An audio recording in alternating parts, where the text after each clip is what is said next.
Yo, what's going on, everyone? Welcome in to a little Snaps After Dark. What the fuck was that play call? Oh my god, dude. What? Shout out if you're hanging out with us Oh, here. Like, we just finished watching the Texas A&M Alabama game. I mean, Aaron Murray, Jimbo had salvation staring him in the face. oh, Despite all the shit he has had to eat this year, despite all the bad, his golden ticket to happiness was right there in front of him. It was yep. floating in front of him. All he had to do was grab it. Aaron, you're a quarterback, an SEC record holding quarterback, diminishing amount of records, which we'll get to, but an SEC record holding quarterback. How in the world? What was that? Like what was that call? I don't understand. Help me understand. I think the call. I mean, first off, too, Saban gave you a somewhat of a gift. He called the timeout, so you had opportunity to regroup, figure out what is my best play, what am I going to call as a mastermind offensive guy that was brought in and given all this money to be this guy that's going to take out A&M to the next level, especially on offense. And we've talked about the struggles outside the football, and your play to beat Bama, the number one team in the country, was essentially a one-on-one hitch comeback route on the outside. So yes, your best receiver, I get it. You want to get Stewart the football, but get creative, man. Do something Give him that a gives your chance. quarterback different options. You're just saying, hey man, it's one-on-one, and this guy's gonna have to make a play, and that's it. That's all. That's all we're gonna give you. And I hate it, man. Of all of him running through his playbook and trying to figure out what the hell he's gonna call, that's the best you got. It ain't good enough, and now his record is worse than Kevin Sumlin through his first 5 years as the A&M coach, and kind of deserves it after that play call. I mean, just absolutely brutal because this was a game where I'd already kind of started to write the story in about the third quarter, right? I'm like, for what it's worth, A&M acquitted themselves pretty well, right? But in the end, like Bryce Young or no Bryce Young, Alabama is just too strong. But the problem is this Alabama team is a bit more flawed in a few more ways than I have maybe given credit for. And I think it's more obvious now than ever that Bryce Young really masks a lot of these flaws. And they open the door for you. The missed field goals, some uncharacteristic mistakes, and then obviously the absence of Bryce Young. Like in my head, I never really thought that A&M had a chance of winning this game until you look up and say, like, oh wait, no, they do. And then all of a sudden you look up and they're at the 2-yard line, one play to win it. Jimbo, everything you've been looking for, everything you need to quiet all the noise to make the fan base happy, to give you that extra room, it's all 6 feet away. Yep. 6 feet away, and you throw a hitch on the outside with a guy who's not that accurate. Like that's mind-boggling. I will say one thing though. I will say one thing. You bring up, how good is Alabama, and we kind of question them early on the season, and they've improved, and you can kind of say that okay, they've improved because their schedule's gotten a little bit easier. But if Bryce is playing quarterback tonight, this game is not even close. Like, Jalen Milroe, he ran the ball great. At times he was electric running the football, but 3 turnovers. The 2 fumbles that turned into 14 points for A&M, the interception there. McClellan, who's had a great season, had the fumble as well too. Like, those mistakes don't happen if your returning Heisman quarterback is playing in this football game. I think Alabama was clearly the better football team. And if he's playing right now, I think they probably would have covered that spread, that 24 and a half point spread. I think they covered it. Those turnovers are what kept A&M alive. And but still, I mean, we're talking about Jimbo having the opportunity to get some of this heat off his back. From the fine ball caller that we talked about this week, who said what he said, to people obviously genuinely upset that he's getting paid $90 million to suck at offense and to essentially not be getting any better with all the talent that he's amassed, not just this past year in the recruiting class, but for the past few years. And where is all that talent? Why is it not showing up on the football field, especially on the offensive side and kind of the area of his expertise? So this was his opportunity to shut up a lot of critics back-to-back years. Hey, man, we may not be a team that's going to be in the playoffs, But damn it, at least we're being Nick Saban in Alabama. And you can make a lot of people happy in the SEC by at Yes. least beating Nick Saban. And now all of a sudden you look at them dropping to what, 3-3, Yeah. and I don't know, man. This. There's going to be some even angrier phone callers on Fine Ball this Well, week. I'm interested to see what some of them it's say. it's a bit of an odd situation here, right? Because I agree with you. Like it's odd. Like what are the actual takeaways from this game? And why I say it's odd is because I don't know, like you, Aaron, that I have any actual Alabama takeaways. Yes, like I said, I think look, when your kicker is missing big field goals like that, that is an element that can carry forward to the Yep. biggest games of the season. When you're allowing an awful offense to have as much success in a big time situation as A&M did, getting down to the 2-yard line, that is maybe something that could carry forward for Alabama. But the bottom line is, you can't really judge Bama too much for this game for exactly what you said. You are a night and day different team when you do not have your Heisman Trophy winning quarterback. And guess what? That applies to any team. That is not unique to Alabama. Like, how many people could lose their number one all-star Heisman quarterback and still be good? So, like, if I'm a Bama fan, be happy that you got out of here. Now, we're going to talk a ton of Bama and Tennessee coming up this week because it's going to be absolutely fucking fantastic, and I'm excited to talk Tennessee. But if I'm a Bama fan, be happy you got out here with a win because you are much better than you looked tonight. And it's weird because it should almost be a moral victory for A&M, and it would be had they performed the rest of the season. But now, especially with how it ended, it's just the latest disappointment in a string of disappointments. Well, I think the big issue now with and going back to Bama real quick is the fact that they're two close games this year. The ones that they could have lost, versus Texas. What happened, man? They got beat up a little bit when it came to the passing game, especially when Quinn Ewers was in there. Like, they were throwing the ball deep, and all of a sudden versus A&M tonight, you give up 253 passing yards to an offense that has had no success throwing the football. A team that has essentially one receiver that's a freshman, Evan Stewart, a quarterback with some of the worst mechanics I've ever seen that can barely throw a football. I mean, it's god awful. And now all of a sudden we turn around after this game tonight and face one of the best passing attacks in the country in Tennessee next weekend. I'm not saying upset, T-Bob, but I mean, no. There's some glaring issues with Alabama right now. One, they can't stop the pass.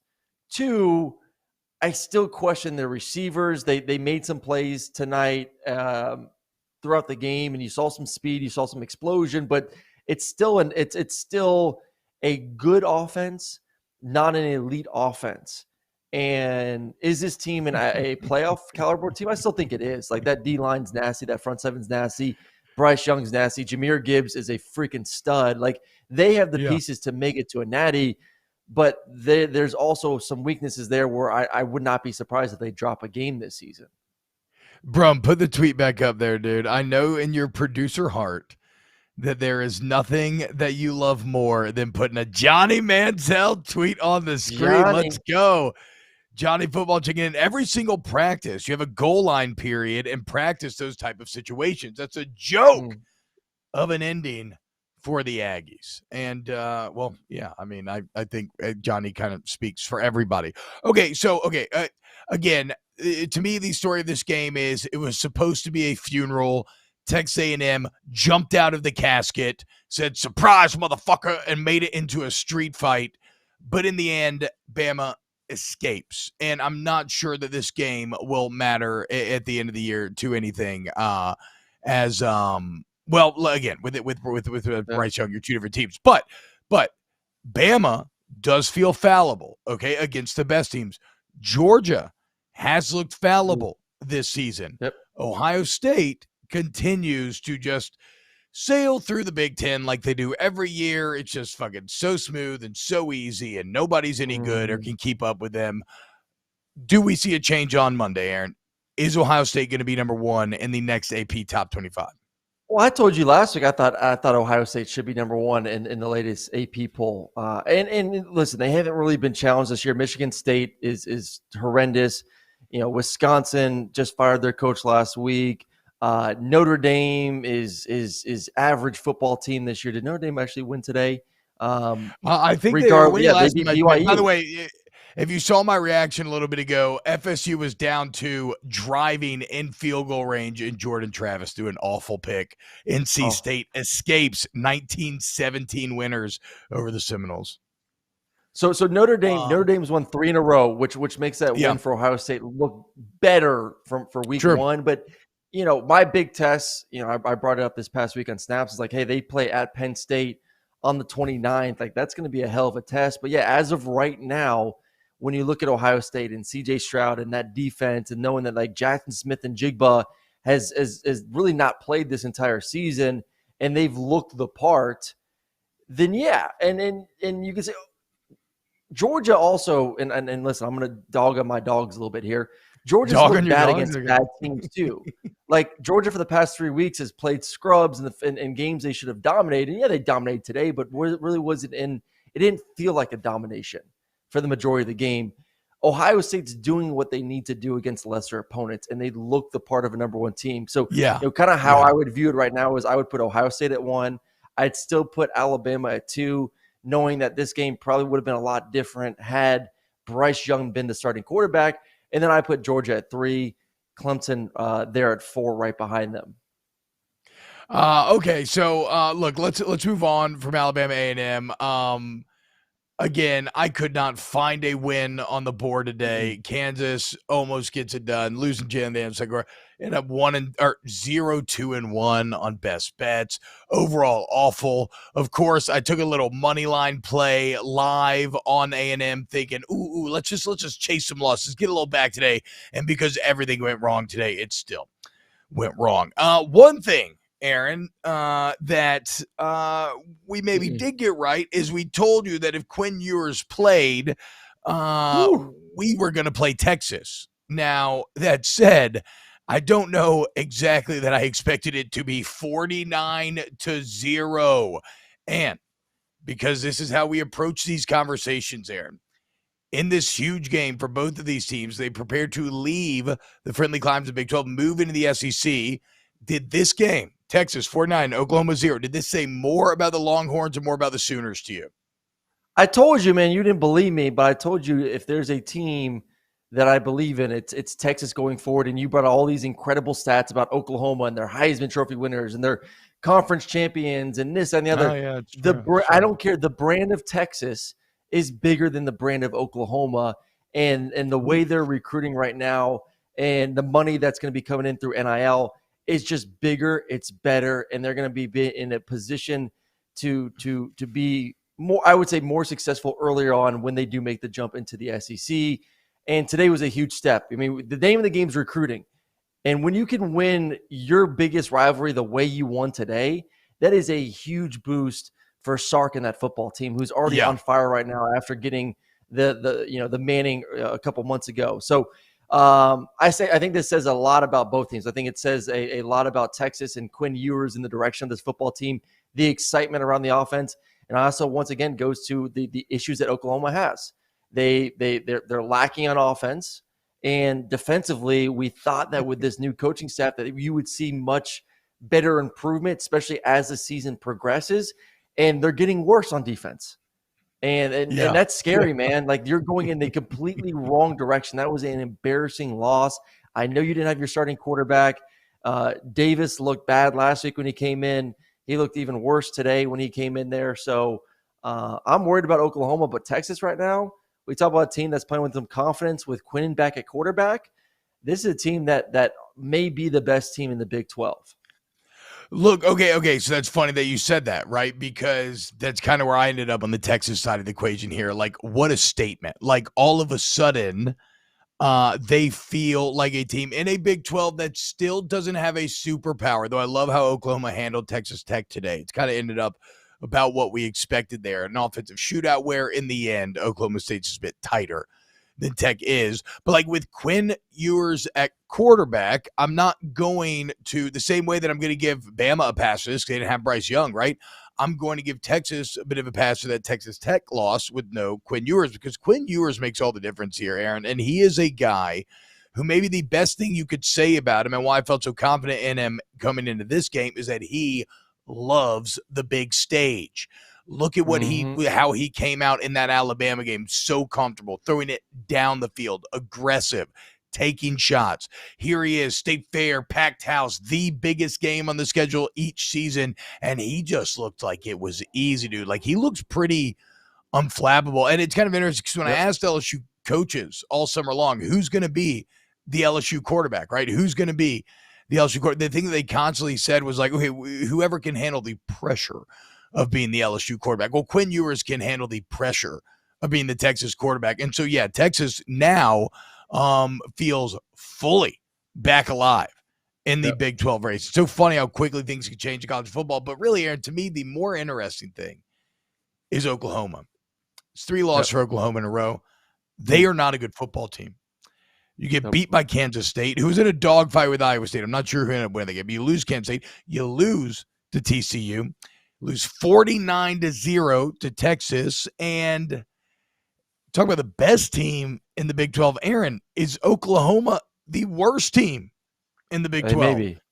And like you may be laughing, but like actually fucking think about it. If you're in the chat and you're laughing right now, okay, sure, because right now they're 0-3. They're literally at the bottom of the standings. And you can say, well, they play the best teams, and then fine. But who would you say is 100% worse than OU right now? I'll give you West Virginia. But I mean, TCU, Oklahoma State, Kansas, Texas, Baylor, Texas Tech, all of these teams are better. Iowa State and West Virginia, maybe. And to me, Aaron, what that really drives home, if you're an Oklahoma Sooner fan and you haven't experienced a lot of pain your entire life, all you've done is won. Like, yeah, you've lost big games, but you've won consistently. What an awful time to be an OU fan. Think about it. You had a transcendent coach that you were dating. You were in love with him. He left you by choice. You did not force him out. He did not retire because of age. He left you for the hotter, younger, more wealthy girl. And then you try to convince yourself that you were better off without him, right? You got a new man. And look, he may not be as hot or as sexy as the old guy, but you know what he is? He's solid. He's a good guy. He's a nice guy. And guess what? You told yourself, oh, my old BF, his success, well, that was just a byproduct of me, right? That was a byproduct of dating somebody as wonderful as me. This new guy is going to be even better. Only now, none of those lies that you told yourself have come to pass. Unfortunately, your old BF is more successful than ever. He's out here getting all the tabloids and the headlines and everybody talking about what a hot couple they are and just loving him and all their success. And you, with your new nice guy, yeah, great, he's nice, he's solid, but he's boring and he sucks in bed. And guess what? You're locked up with him for a while, okay? That's why you got to be careful when rebounding from a long-term relationship. And if you're an OU fan right now, you got to be feeling like absolute shit. And I feel badly for you. I get it. You say, T-Bop, you got your ass kicked by Tennessee today. Fair. We're about to talk about that. But just a brutal day to be a Sooner, dude. Whew. No, it's bad. Well, especially because USC is 6-0 right now. Caleb Williams had a good day at the park. We'll see if their receiver who is out or not going forward. But it's not the year to not to be good either, because the problem is your conference is really damn good. So you look at their schedule going forward right now. And that's a good point too. Yeah. Yeah. I think that's the hard part is like you're seeing success. It's not like there's one or two teams like, yeah, Oklahoma State's playing well or TCU's playing well. Like, no, everyone in the Big 12 is playing well right now besides you and West Virginia and I guess Iowa State, who had a hell of a game, still lost tonight to Kansas State, but lost 10-9. Like you look at their schedule going forward, like Kansas had a great game today, and we'll see the health of their quarterback going forward. But that's a game that right now I would not be surprised if Kansas is favorite. So you're this big bag at Oklahoma going into next week's game against Kansas, maybe as the underdog. I don't know what the line is right now or not, but there's a good chance that it's going to be either a close one or you may be a dog in that one. I would think you're going to be a dog at Iowa State. That's a tough place to play. Baylor's a better football team. Oklahoma State's a better football team. And shoot, Texas Tech today, they played Oklahoma State extremely hard with their third string quarterback, for goodness sakes. So, man, you see maybe 2 wins on the schedule that are 2 games where you're not going to be favored. Like, this was not the year to suck if No. you're Oklahoma, because you are falling way behind in the Big 12 right now. Oh, man. And again, dude, you never look, let's be honest. Nobody ever wants their ex to have success. Maybe unless you're an adult and you left on like just a super positive note, but it was a toxic ending. And Oklahoma fans told themselves a lot of lies during the offseason. And confronting those lies is always brutal. And look, I should know. I tell myself lies about LSU every single week. Now, to be fair, this game, Aaron, I do not think, even though FanDuel keeps I know why FanDuel does it. They keep wanting me to do these same game LSU parlays because they know I can't put out a same game parlay that will shit on LSU. Like, I cannot do it. My own, following will eat me alive. I just can't do it, right? So I have to keep putting out these sunshine puppy parlays, and they know that any sucker who follows me, it's just money in their pockets, okay? So they keep doing this to me. But I don't feel like I ever fully believed in LSU this week. Like, I think the only thing that I was kind of maybe taking some heart in is that Vegas had the line being so close. So even though I may not have thought, I consistently chose Tennessee to win the game, but I did not expect Tennessee to win 40-13.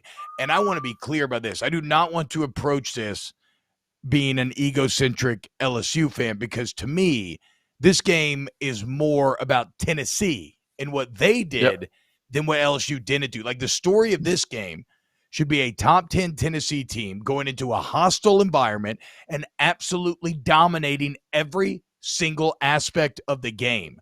The trenches, skill positions, offense, defense, special teams, you name it, Tennessee dominated, and they deserve their laurels. And what's crazy is, I was so scared of Hendon Hooker coming in. I'm even more scared of Hendon Hooker coming out, because every single mistake, Aaron, that LSU made today was a direct result of the omnipresent pressure that Hendon Hooker in this Tennessee offense puts on you, right? Why didn't LSU defer to the second half, which is so fucking stupid? I have no idea. Why didn't they do it? Because they're afraid of Tennessee's offense. Why did they go for it on 4th down 3 times in the first half in bad, questionable positions? Because they were scared of the Tennessee offense. Why did LSU only have 55 rush yards? Because Tennessee's got a really good rush defense, and they were desperately trying to keep pace through throwing the ball with Tennessee's offense. And it's crazy because, you're going to look at Hooker. If you didn't watch this LSU game, you're going to look at Hooker's stats, and you're going to say, 17-27, 239, 2 touchdowns, 10 carries, 59 yards. Solid game. Not great. But what you're missing there is his control and influence on a game is it's gravitational.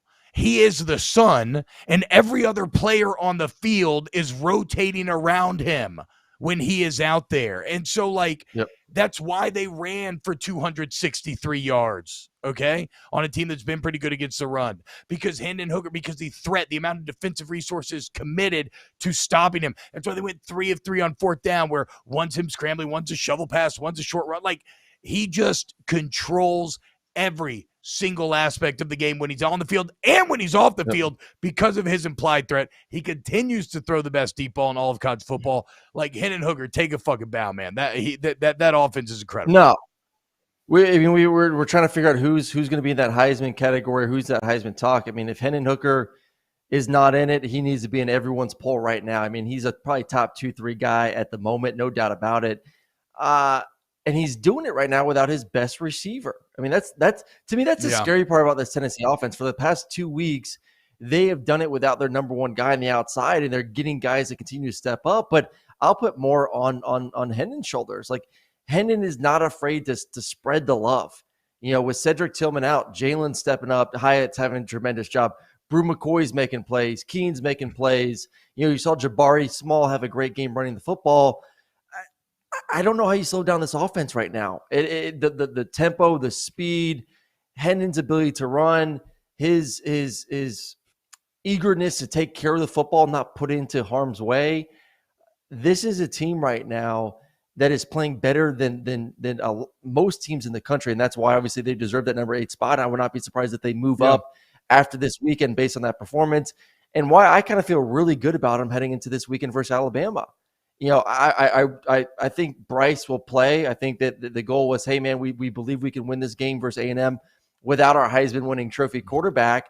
Let's get him rested, knowing that this game against Tennessee next week is going to be a shootout. Yeah. Our DBs, once again, like we talked about at the beginning of the show, that is the weak point of this defense. Like, yeah, we can get after with Will Anderson and, number 15 on the outside. Like, our D-line is tremendous, but can we hold up against those receivers at Tennessee? Can we hold up with Hendon Hooker and his great deep balls that you allude to over and over again?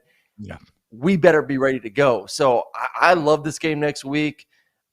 I'm not going to say it right now. I'm going to study my ass off and make sure that I'm ready to go when we make our picks come into next week. But this is going to be a hell of a football game there in Knoxville. Like, if you're in Knoxville, strap up, man. Like, this is going to be a lot of fun to watch. So, and if he wins it, like if Tennessee wins and Hendon goes off and throws like 2 or 3 touchdowns, he will leave CJ Stroud and everyone else in the dust when it comes to Heisman Trophy talk. So it is a bit interesting. The only thing I worry about when it comes to Heisman with Hooker, and I agree with you, beating Alabama will probably launch him to the 4.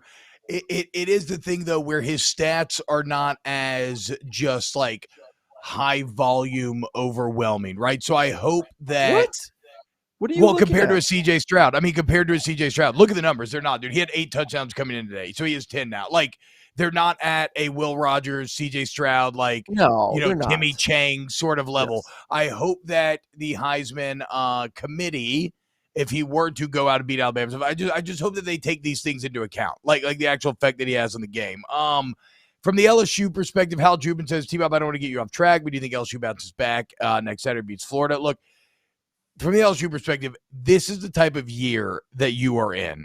Nothing is going to come easy this year. Every game is going to be a battle.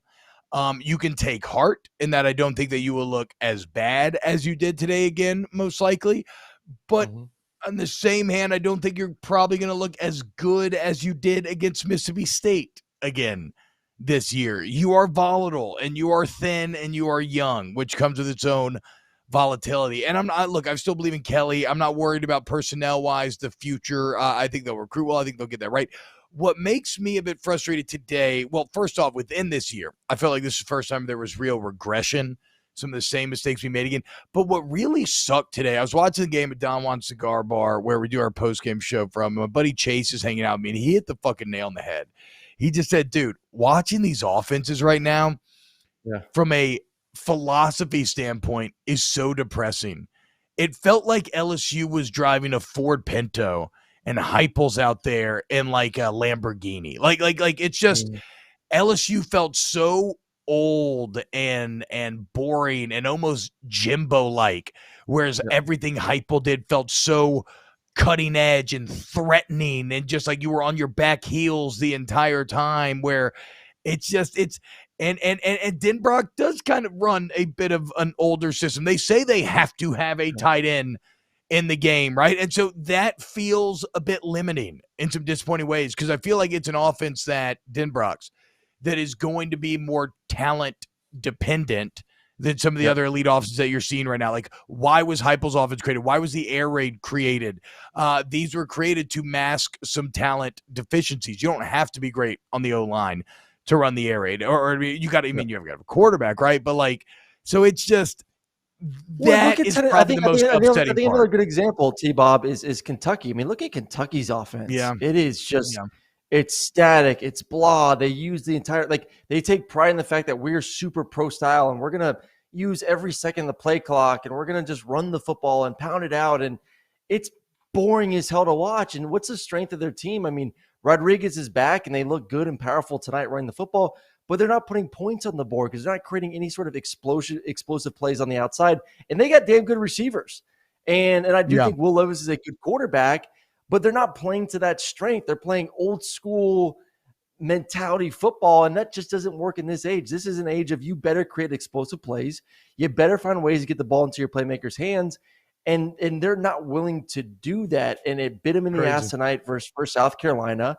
And you can blame the fact that Will Levis wasn't out there on that, but I didn't think the backup quarterback looked that bad. They just didn't find ways to just get the ball to the outside, take some shots, go up tempo, really dictate the speed to South Carolina. That's what South Carolina did against Kentucky. They dictated the speed. They changed it up over and over again and was able to create some plays. I thought their quarterback had his best game of the season as well. So, yeah, man, this is if you run the old school offense where you just want to line up and think you can run traditional route concepts without motions and shifts, without mixing up tempo, you're going to be in freaking trouble. We're seeing it over and over again. You got to evolve as an offensive coordinator. Yeah, I do. And that's why it feels that is the shittiest feeling, I think, for LSU fans today, is you just felt so old, and then this hot young thing came walking through. Speaking of, there's a lot of chat in the chat right now that Lindsey Pellis may be at a local bar here in Baton Rouge, radio bar, if that is the case. One of our producers on this show, Danny Cardenas, has always been a massive Lindsey Pellis fan. So, Danny, I hope that's true, and I hope that you finally get to talk to her. We will see. I look forward to hearing the report. I also have to let everyone know that I have bad allergies. I was outside all day. And that's on my right eye is red. Okay, just want to clear the air right now. Just gonna throw it out there. I know it's a little scary, but the allergies got to your boy a little bit today. That's all. I thought we had maybe like family, for goodness sakes. I was with my pregnant wife and mom and dad. Like, come on, dude. I thought maybe we had like Casey Teely in the chat over here with this nonsense. I thought maybe we had yeah, bro. I thought maybe it actually doesn't look as funny zoomed in. I thought maybe we had like a Bob Costas. Man, damn. I thought we had like a Bob Costas type situation going on. Okay, well that's good. No pink eye for Aaron. Okay. And I know that's kind of all the games that we're breaking down today. I do want to mention a couple of things here. The Terminator. I will take that. Z Lynn. The Terminator. Yeah, the Terminator is pretty good. I will take the Terminator. Yeah. Well, good. If you're ever going to say weird things in the chat, Snaps After Dark is a great way or a great place to say weird things in the chat. Who is Lindsey Pellis? Lindsey Pellis is one of the original Insta girls. I would say she was like very ahead of the curve when it comes to the thought game, and she's a Louisiana girl as well. How about that? Aaron, congratulations to you. Because you had an incredible. Yes. Well, I'm going to say this. Georgia covered. Good on them. I know you're probably pissed about it because they kind of looked a little frustrating and still managed to cover despite the bet opposite. But you had a record broken today, and I want to say something on this. Congrats to Will Rogers.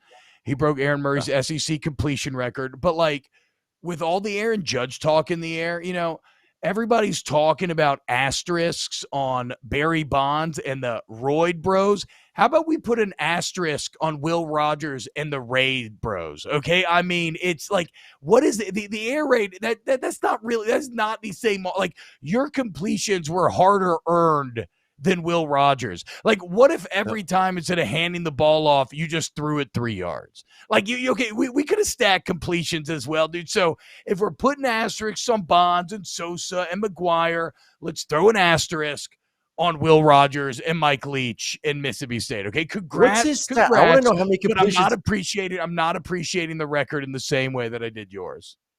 I want to know. Listen, I have nothing. I think he's a tremendous. I've been a big fan of Will Rogers since he took over a couple of years ago. But I do want to know, like, how many of those completions are within 5 yards of the line of scrimmage. Exactly, dude. He just extended handoffs half the time, dude. It is. It's always the handoff. I mean, I would have loved to just throw swing passes to Todd Gurley out of the backfield and see what would happen. Exactly, dude. Wait, what the fuck? Steven Jackson, what happened to the Trojans? Hold on. Let's see what happened. The Trojans won. Okay. Trojans rolled. There we go. Okay. Did I cover? What was the spread on that game? 30-14. I think they covered. Yeah. They were 12.5. So they ended up cover city, baby. Let's go. Hey, how about speaking of California? How about them UCLA Bruins, baby? Bro, they finally told you it. those Bruins are physical. physical football team. They got to go to Oregon next week. That's going to be a hell of a football game because Oregon's kicking some butt right now. I think they're – what's the score versus them versus Arizona? They're up 49-22 against Arizona. It's Arizona, but still that's going to be a 5-1 Oregon team hosting a 6-0 UCLA team. Dude, why can't – it's going to be a great game. Does every fucking bet go wrong that I choose for best bets, and every bet that I do not goes right? It's unbelievable, dude. I just need – oh, fuck! Whatever. Yeah. Hey, by the way, nobody was at the UCLA game still. It's awful. It's just absolutely awful. And who's the best? Hey, who's the best team? Who's the best team in the Pac-12 right now? I think it's UCLA. I'm going UCLA. They're the most complete team in the Pac-12 right now. They're physical. I think you're right, defense, but they can run the football, and their quarterback's playing out of his mind right now. I can't give Jacob Hester the fucking. I can't give him the pleasure. He hates USC so much, and he keeps trying to audible and find a new team to take over SC, right? And UCLA is the latest challenger. I need to watch more UCLA a film before I make a final call, but I think you're probably right. I just hate that you're probably right because, as we all know, we are petit Trojan boys, we are the and boys. Not just a brown nose to our Papa Colin Cowherd. Okay, no, we just arrived here organically. Daniel Basman, Oxford Dictionary defines irony as T-Bob's betting. Yeah, it was a rough day, boys. Okay, it was a rough day. The vibes were immaculate early on in Baton Rouge. Okay, got to see some of the fellas at the tailgate for a bit. Weather was absolutely spectacular. And then you fumble the fucking kickoff because you don't defer to the second half. Why in the world did you not defer? Not that it matters, but it's just like a red flag from a coaching standpoint. All right. Yeah. Aaron, anything else to add on today's action? Anything you want to mention before you head out of here?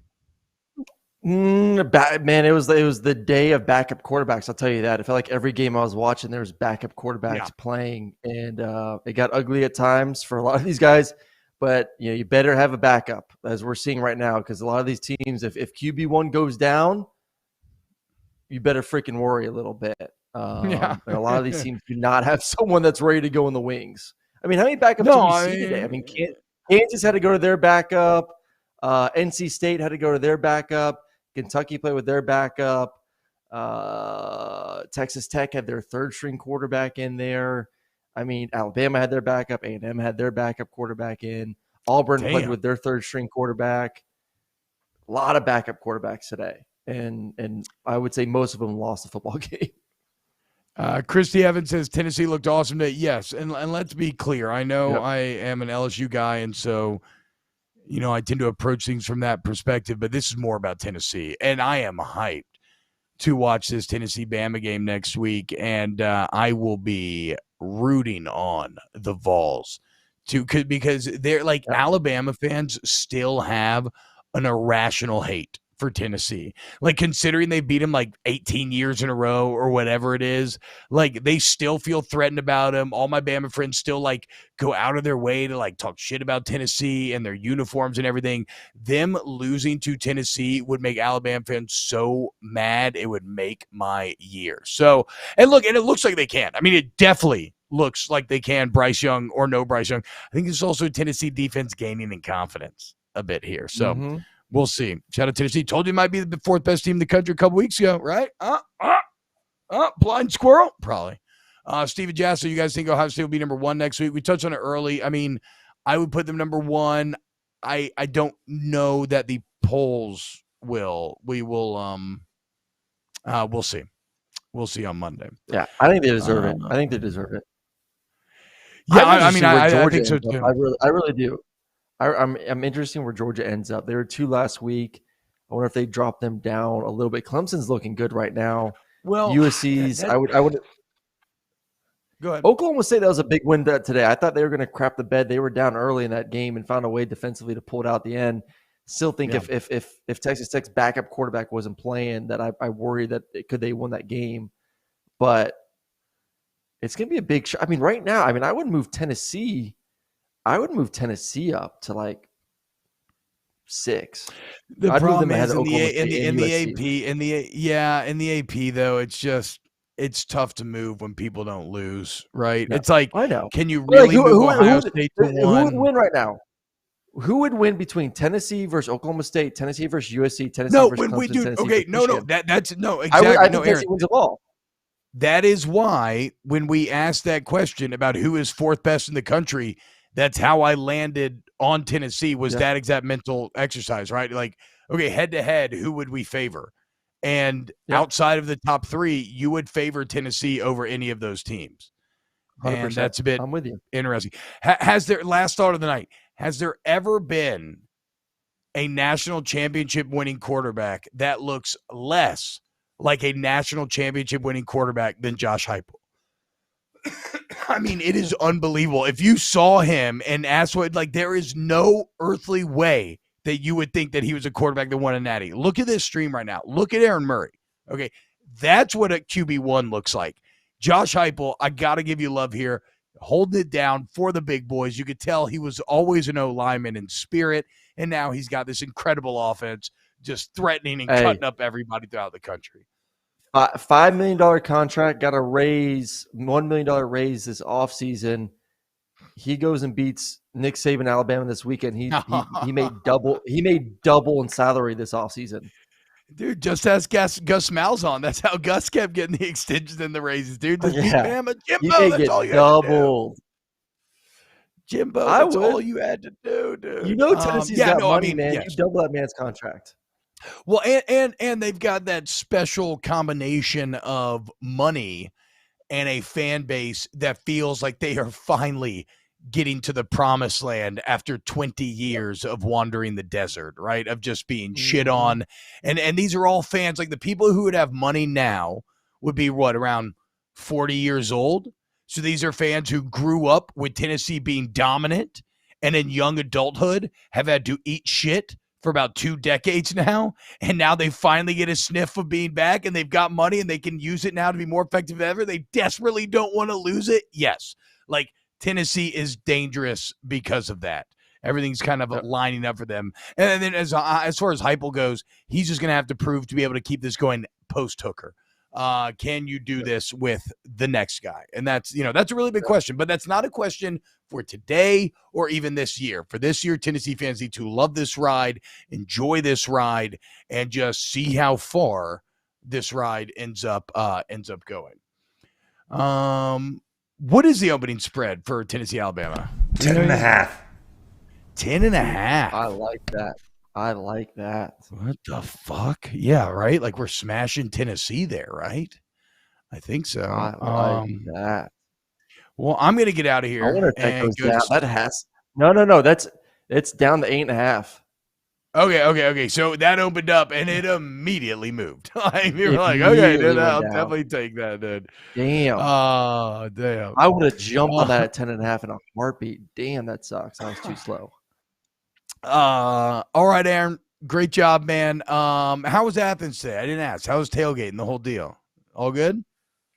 There's a reason why my eyes red. No, it's a great time. It was a good time. It looks like a good time, dude. Look, a little eye drops after doing, it goes a long way, dude. There you go. No, I'm just kidding. Everybody relax. Well, hell yeah, man. Okay, check it out. If y'all enjoy this, if you're in the chat right now, thank you so much. There's so many new faces in here. We love having you here. Whipmaster, Logan, Jay, you got Jay Cash, Kirby Visor holding down as always, Hal Dubin, Mr. Dragon Slayer, Rich Lights, all y'all. Thank you so much. Hit the like button. Subscribe to the Volume Sports YouTube channel. Subscribe to the pod. That helps a lot. Rate it, review it. That helps the algorithm push it. And yeah, we love y'all. And we will be back on Monday with a brand new edition of Snaps, 2 p.m. Eastern, 1 p.m. Central. Again, thank you to FanDuel. Promo code SNAPS if you just signed up for the FanDuel Sportsbook app. Thank you to Papa Colin Cowherd and the Volume Sports Network. And thank you to our wonderful producer, Mr. Ryan Brumley. I'm going to go see if Lindsay Pellis is actually at Radio Bar. Y'all have an excellent night, and we'll see you on Monday's Snaps.